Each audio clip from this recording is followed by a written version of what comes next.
Body की भाड़ में यहाँ, क्योंकि ओवरऑल नाभि बीच में है। जब भी कोई आदमी पानी बाल्टी लेता है ना तो एक हाथवा इधर खोल देता है यहाँ पे। अगर हम लोग पहाड़ पे चढ़ेंगे लोग ना, इसे धर धर धर धर धर धर उलटियो सकते हैं आदमी। आप पहाड़ पे चढ़ते वक्त, ढाल पे चढ़ते वक्त आदमी थोड़ा सा झुक जाता है, ससुरा गिर मत जी। तो वो फिजिक्स नहीं पढ़ा है, ऐसे मान के चलो एक कोहड़ा है, एक कोहड़ा में हम लाठी ठोक देते हैं इसलिए। केवल आपका वजन नाभि का नहीं है, जैसे हम 80 मान लीजिए, तो हम अगर हाथ है तो मेरा हाथ भी होगा 2.5 किलो का होगा जी, अथवा भारी होता है, हाँ पता नहीं, फिल्म उलिम में 2.5 किलो होता है। लेकिन जो भी हो, हाथ का एक वजन है, इस हाथ का है, इस पैर का है, इस पैर का है, लेकिन ये सारा वजन कहीं ना कहीं जाके एक जगह जुड़ा होगा। उसी जगह को क्या कहेंगे? सेंटर ऑफ मास। वो कहाँ रहता है? नाभि में।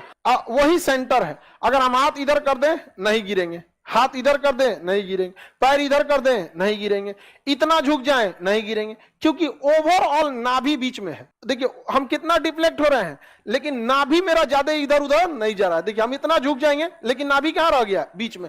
और झुक जाएंगे, नाभि कहाँ रहेगा? बीच में। सेंटर ऑफ मास हम नहीं डिस्टर्ब कर रहे हैं। बॉडी से कोई मतलब नहीं है, बॉडी की भाड़ में यहाँ पे कितना हो जाए, लेकिन सेंटर ऑफ मास बीच में रहना चाहिए। अच्छा, हम बॉडी को स्टेबल करके सेंटर ऑफ मासवे को ढकेलेंगे तो ढह जाएंगे। समझ में आ गया कि नहीं? तो सेंटर ऑफ मास जो होना चाहिए, वहां पर सारा भार नहीं होता है, लेकिन वहां से ही सबका कनेक्शन रहता है। तो सेंटर ऑफ मास वह जगह होता है जहां उस वस्तु के सभी भार आपस में मिलते हैं, और अगर उसे आप डायरेक्शन से भटकाएंगे तो डिसबैलेंस हो जाएगा।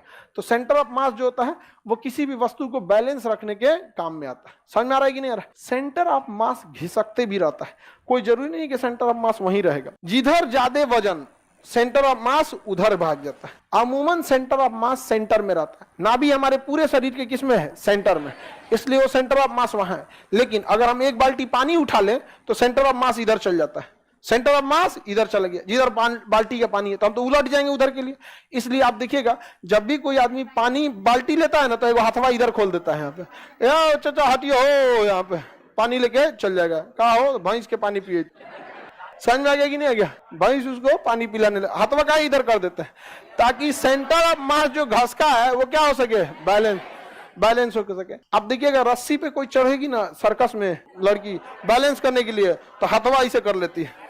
हमेशा हाथ क्या है ऐसे, अगर इधर गिरने वाली होगी तो इधर हाथवा डाउन कर देगी। जैसे मान के चले ऐसे चल रही है बैलेंस, अगर इधर गिर रही है तो वेट इधर जा रहा है, इधर का हाथ को इधर कर देगी, इधर ऐसे कर देगी। तो ये काफी ज्यादा क्या करता है? बैलेंस करता है। सेंटर में एक देखेंगे वो लकड़ियों ले लेता है, सब लाठी वहां पे, उससे भी क्या कर लेता है? बैलेंस कर देता है। तो सेंटर ऑफ मास किसी वस्तु के क्या होता है? बीच में। किसमें? बीच में होता है। समझ में आ गया कि नहीं आ गया? या तो सेंटर ऑफ मास को बीच में रखिए, या तो सेंटर ऑफ मास को बीच, सबसे अच्छा सेंटर ऑफ मास होता है बीच में भी हो और थोड़ा नीचे भी हो, बीच में भी हो और नीचे भी हो। अब जैसे हम लोग का सेंटर ऑफ मास नाभि में, तो बीच में तो है लेकिन ज्यादा हाइट पे है, इसलिए अगर हम लोग पहाड़ पे चढ़ेंगे लोग ना, इसे धर धर धर धर धर धर उलटियो सकते हैं आदमी। आप सीढ़ी पे टप टप टप गोल घर पे तो नहीं चढ़िए ना, पटना गोल घर पे टन के तनी, सेंटर ऑफ मास बीच में है लेकिन हाइट पे है। इसलिए देखिएगा पहाड़ पे चढ़ते वक्त, ढाल पे चढ़ते वक्त आदमी थोड़ा सा झुक जाता है, ससुरा गिर मत जी। तो वो फिजिक्स नहीं पढ़ा है, लेकिन एक्चुअल में वो झुक के अपना सेंटर ऑफ मास नीचे ले जा रहा है। कर रहा है भाई आंधी चल तो रे, झुक जो ना तो चल जी तो गाय घाट। समझ में आ गया कि नहीं आ गया? कोई दिक्कत? सेंटर ऑफ ग्रेविटी और सेंटर ऑफ मास वही है। सेंटर ऑफ ग्रेविटी किसी वस्तु के लिए अलग है, सेंटर ऑफ मास समझिए आप। समझ में आ गया कि नहीं आ गया? किसी चीज को बैलेंस रखने के लिए सेंटर ऑफ मास का 2 जगह होना जरूरी है, सेंटर में और नीचे। सेंटर में और नीचे।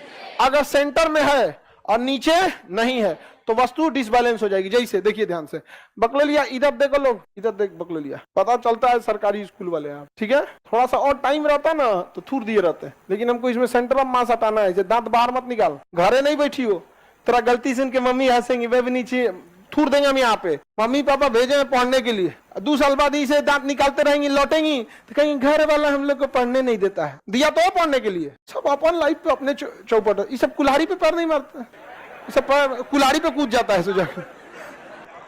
क्या बात करती है सब समझ में नहीं होता है। यहाँ पे स्टैंडर्ड का एक बात होता है तो समझ में आता है। ऐसे मान के चलो एक कोहड़ा है, ये तो बहुत बड़ा कोहड़ा हो गया जी, आए ऐसे समझिए कोहड़ा।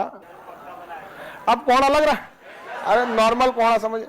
ये कोहड़ा में हम लाठी ठोक देते हैं, इसलिए ठोक दिए, कोहड़ा में लाठी ठोक दिए। देखो ये लड़की दिमाग लगी, हाँ सर अब कोहड़ा फट जाएगा।